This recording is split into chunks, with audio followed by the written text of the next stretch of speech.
नांदेड़ में cells promotion staff act 1976 के पुनरुद्धार के लिए 1 दिवसीय काम बंद आंदोलन किया गया है। महाराष्ट्र सरकार इस कानून को रद्द कर मेडिकल वर्कर्स को जानबूझकर परेशानी में ला रही है। इसके विरोध में नांदेड़ जिला कलेक्टर ऑफिस के सामने काम बंद आंदोलन किया गया। इस वक्त मेडिकल यूनिट सचिव, मेडिकल और सेल्स प्रतिनिधि श्याम पाटिल, बड़जे पाटिल व उनके सहयोगी साथियों ने इस आंदोलन में भाग लिया था। सरकार सेल्स प्रमोशन स्टाफ एक्ट 1976 के कानून को पुनर्जीवित कर तुरंत अमल में लाकर वर्कर्स को टाइम और वेतन मर्यादा निश्चित कर सहयोग करें, वरना सभी मेडिकल रिप्रेजेंटेटिव वर्कर्स केंद्र और राज्य सरकार के खिलाफ रास्ते पर उतरकर तीव्र आंदोलन करेंगे। ऐसी चेतावनी भी आंदोलनकारियों ने दी है। नांदेड़ से एम अनिल कुमार की रिपोर्ट। 20 डिसेंबर 2023 रोजी देशभरातील सर्व वैद्यकीय प्रतिनिधींनी 1 दिवसीय संप या ठिकाणी पुकारलेला आहे। आमचं काम बंद आंदोलन करून राज्य सरकार मार्फत केंद्र सरकारला सुद्धा आम्ही एक निवेदन सादर करणार आहोत।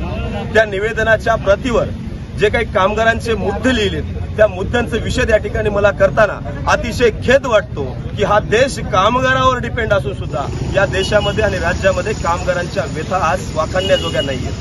या देशामध्ये कामगार जेव्हा एकजुटीचा विजय म्हणून रस्त्यावर उतरतो तेव्हा या केंद्र आणि राज्य सरकारची कुठेतरी कांटाळे उघडणी जरुरी आहे। कारण वैद्यकीय क्षेत्रामध्ये काम करणारा मोठ्या प्रमाणातला कामगार त्यांना कामगार ऍक्ट म्हणजे एसपी ऍक्ट 1976 चा कायदा या ठिकाणी अंमलात आणला होता। तो कायदा 76 चा अंमलात आणताना सुद्धा आमच्या कामगार संघटनांनी रस्त्यावर उतरून वेळोवेळी सरकारचा पाठपुरावा करून 1976 चा कायदा आम्ही एसपी ऍक्टच्या नावाखाली अंमलात आणला आणि आमच्या वर्किंगला त्याचं कवच म्हणून वापरू लागलो। परंतु या घातक सरकारने केंद्र आणि राज्य सरकारने कामगारावर गळचेपी धोरण करत तो कायदा सुद्धा आज कॅन्सल करून नवीन लेबर कोड बिल आणण्याच्या मनस्थितीमध्ये सरकार आहे। नाही तर अनेक ठिकाणी ते लागू सुद्धा करत आहे। म्हणून त्यांचा निषेध करण्यासाठी आज देशभरातील सर्व मेडिकल रिप्रेझेंटेटिव्ह म्हणजेच वैद्यकीय प्रतिनिधी ते जागोजागी रस्त्यावर उतरलेले आहेत।